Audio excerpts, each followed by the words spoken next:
I have my paper clipped to my plastic board, and I've made my drawing. I have the two trunks of a tree. I have the shadows of that tree. I've got the edge of the trail, and I've got a hollow over here where the wind has blown the snow up on this side and left a hole over here. These lines are kind of dark for me, but I need to have them that way for you to see. I hope that I can erase at least this one in the final painting, because that will show. The tool that I'll be using is a plastic spoon. This one happens to be clear, but I assure you color is not important. I'm going to start with this area over here, and before I paint it, I'm going to help myself by wetting it. I do want to wet it to the edge, but I don't have to wet it exactly to my pencil lines. What I need to do is get it fairly close. We'll paint right up to the pencil lines, but it's not important that we wet it right up to there. What is important is that the wetter we get it, the longer working life you have. And if you're a beginner, you want to go kind of slow, you'll be reticent about it. So give yourself all the time you can.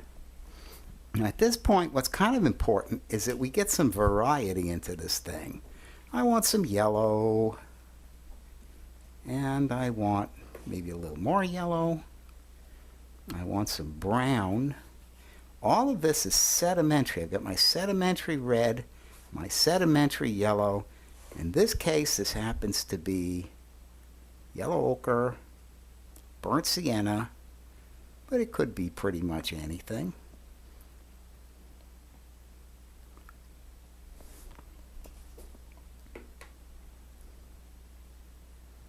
What I want is dark.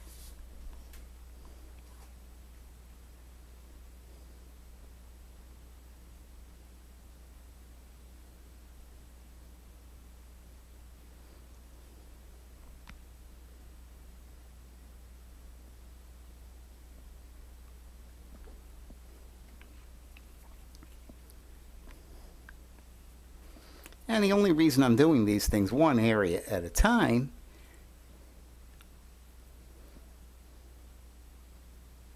is to give myself some extra working time. Here I go. In my left hand I've got a piece of paper towel. In my right hand I've got my spoon, and I'm going to use my spoon to put a tree in here. If you go too fast and you go too soon, the tree's just going to fill right in again. You won't lose anything. If you go too slow, you have problems. I'm putting in a whole bunch of branches here. It's not going to matter that some of them don't connect. What I need is a branchy effect in here. And now I'm going to clean it, and I'm going up here, making a tree, clean it, make another tree, crooked tree, another tree, another tree. Now I'm going to make some foreground trees by turning the spoon and giving a little push.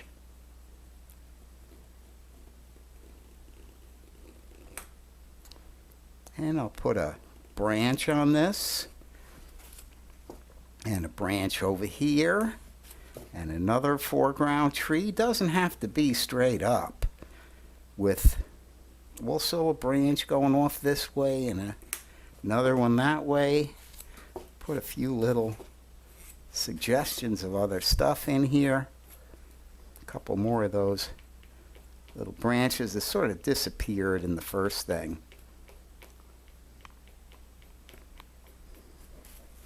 Don't need too much. We're only suggesting it. But I think I'd like to wipe at least one tree a little cleaner if I can. Pull a little closer. I don't have to clean my brush or my water here, because I'm just doing the same thing over and over again for all three of these tree zones here.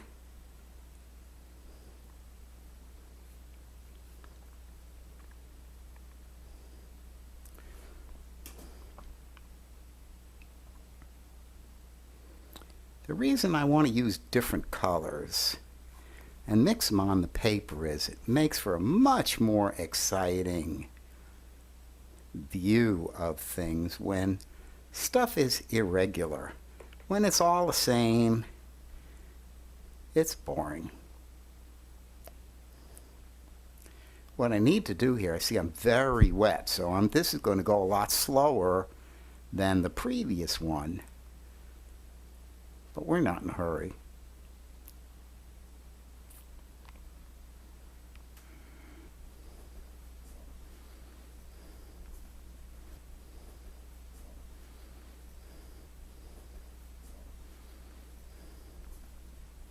I can even dry my brush a little bit and try to move some of this excess water away.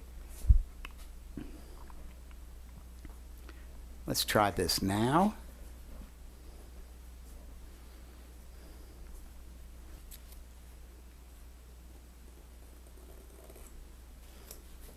That's not going to last too long. These won't last significantly, but I'll put them in anyway. Another distant tree. And there's one that's coming right up from here. Another one coming out of here.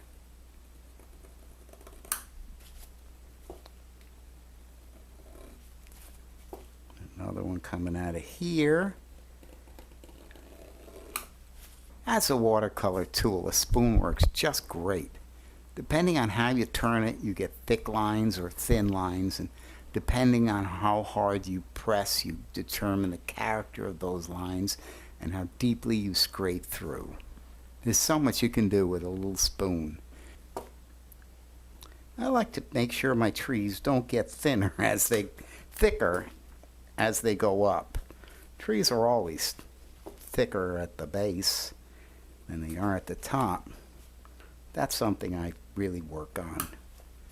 That's good enough. Maybe I'll suggest something else here, but well, I guess that's more in the suggestion, isn't it? Okay, I'll leave that. That's fine. We're only suggesting. I'm going to do the last one now.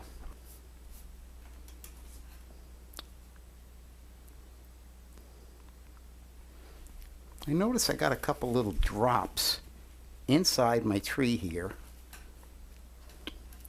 If I don't get them out, it won't be a problem. I'll just have to work with them.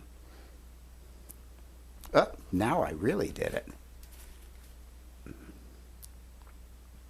The reason I was able to clean that up so well was that area had not been wetted.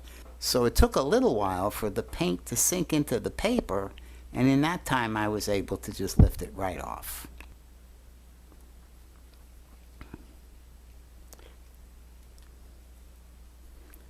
Things like that can make a tree narrower. Boom, just like that.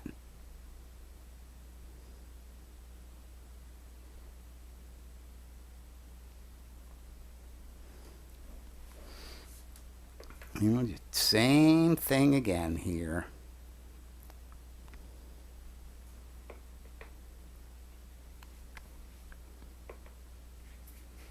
Keeping it kind of uniform. I'm just shooting to get all of these things sort of the same, sort of. By the same, I mean the same color, the same value, the same darkness.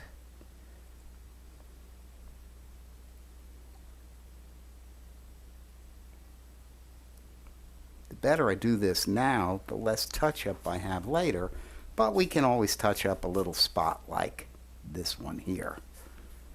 Anytime. I think this needs to be a little redder in here. That's okay.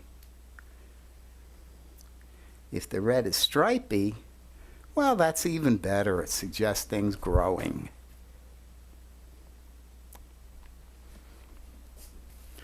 Only make sure the edge of the spoon is clean if we're going to be working on the snow here. There's a nice little sapling.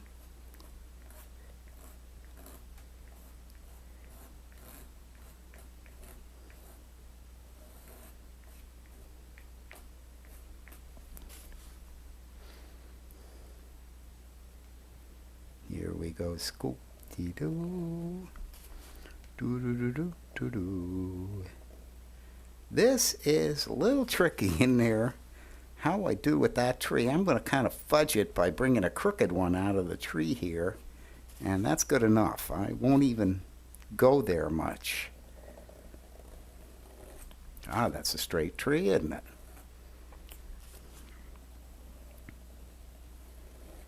I'm going to have just a couple little ones over here. I don't like to have my edges active, is the word. I like to have my edges quite passive. By that I mean the corners shouldn't have any big deal going on there, and the sides shouldn't have any big deal. Let's keep the big deal in the middle. I think that this is pretty good. You could always play with it a little more if you wanted. There are things in the back that fall down, but more or less, we can leave this. This is fine. I've taken a break. The paint is dry. At a time like this, you might just want to touch up the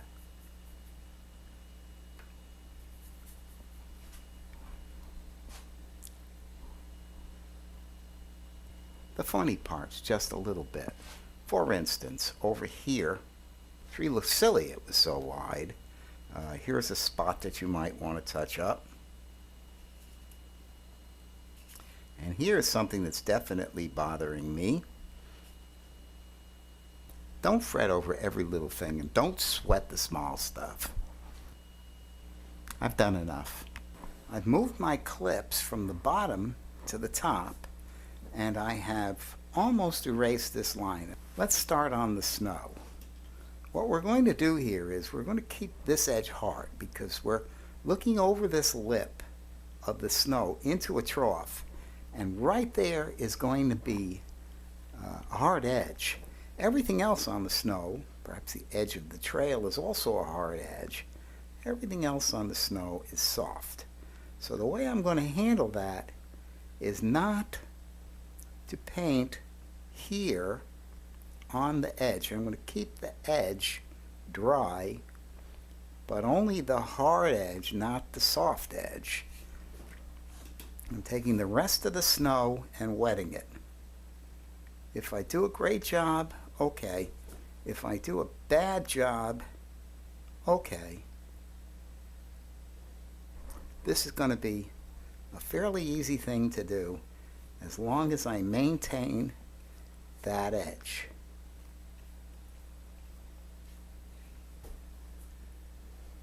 I'm going to mix up my color. The color is going to be mostly my blue here, supposedly non-sedimentary. What I'm actually using here in this case is ultramarine blue, and it's very sedimentary for a non-sedimentary color. I'm going to neutralize it with the tiniest bit of the burnt sienna just to take it a little bit towards the black and away from the blue. And I'm going to start with the trough here. So I'm just going to paint from the edge of the tree out like this. Ooh, my head's in there, isn't it? Okay, there's our trough, and it's going, I got to get to the edge of the tree. Good, and I'm just going to soften this top edge.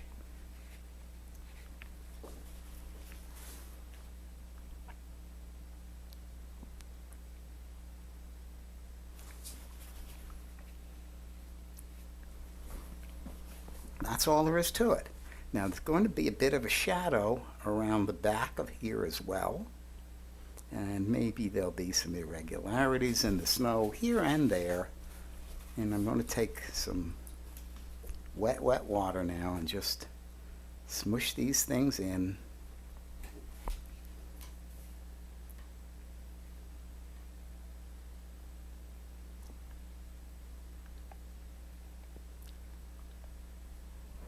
I'm done. We're just going to let that part dry here now. You don't need any more than this, as long as we have no hard edges. What you're watching in this voiceover is a guy getting into trouble. I mean, I'll get out of it, but I'm about to do a whole lot of fussy stuff. It's entirely unnecessary. Oh yeah, it made the picture a little bit better, but I lost track of the fact that the snow is not what the picture is about. The point of telling you this is, this is a common thing. All painters get themselves in trouble in the same way. They start to get fussy and they lose track of what they're about. When this happens to you, don't feel bad. You're not alone. That's good. You can come up on this edge.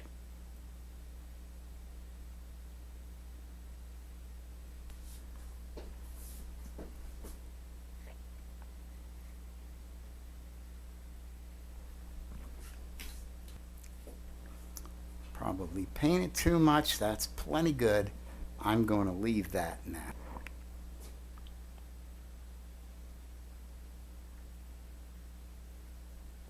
Now I'm going to leave it. Okay, now all we need to do is the shadow of the tree. I'm going to re-wet this paper. I'm going to come down here in the middle of the tree. I'm going to try to wet down the center and this side here. Again, the purpose is to give me the opportunity to get a soft edge. Dry the brush a little bit and just come on up here and just pick up enough water so it's not soaked and that everything's wet. And then let's make some more of this stuff. Mostly blue, just enough burnt sienna to neutralize it. Take out some of the very blueness, fairly strong. And then I'm going to paint this tree here. My hand shakes now, I'm dead.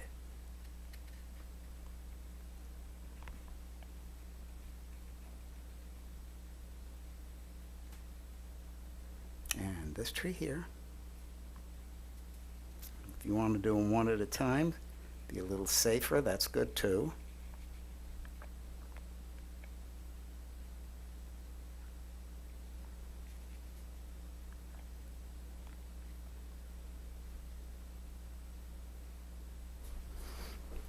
Wet this brush down, clean this brush. Doesn't have to be perfect, but I want it pretty clean, fairly dry, and then just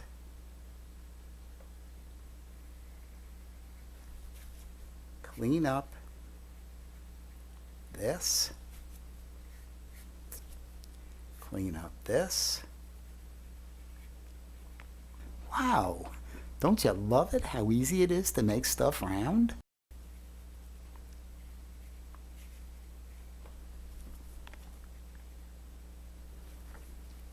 Make sure that we got it right here. Along the edge of the snow. I'm connecting these because this forward tree is going to shadow the rear tree. Paint it in here. Follow this snow line edge over here. Like that. Good. Just going to take one more wipe over here to make this nice and neat. This is a little too active for me. I'm going to soften that because I want to keep all arrows pointing into the painting. Now, while we're waiting for that to dry, what we need to do is to make up some genuine near black. And we can do that by mixing these two colors in the correct proportions. What do you think? Close enough? Close enough.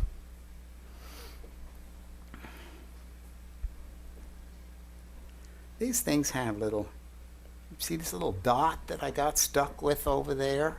That's pretty easy to handle. I'm just gonna take it out like that. These things have shapes on them. They have to be irregularly placed, because if they're placed where they all look down the middle, that's going to be terrible. If they're nice and even, that's going to be terrible. So we just need some marks on the tree. We have to do the same for this one here.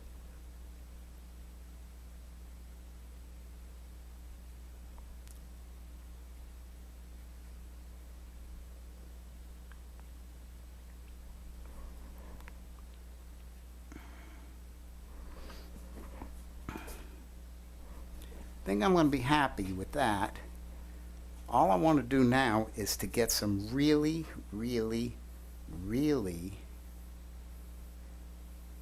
plenty of paint in the brush, and I want to dry this brush so that there's hardly any water in it at all. And now I just want to make some, ooh, that's not so good, not dry enough. Here's some, there we go, just like that, suggesting some tree rings.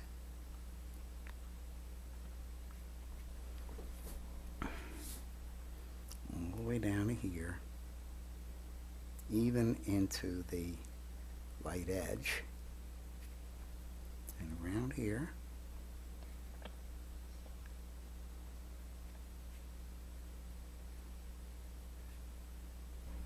That's about it.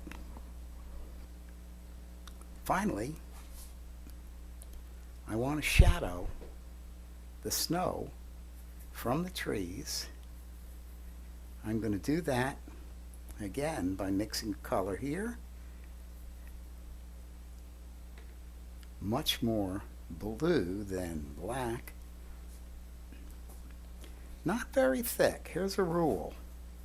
The object that casts the shadow is darker than the shadow it casts. We have to bring this here right up to the tree. We can't leave any white space in there. It would look silly. And we're going to paint this out like this.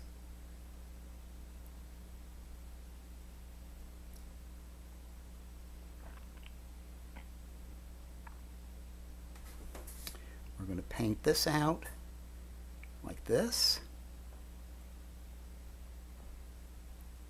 I think I'll clean this up, make it neater.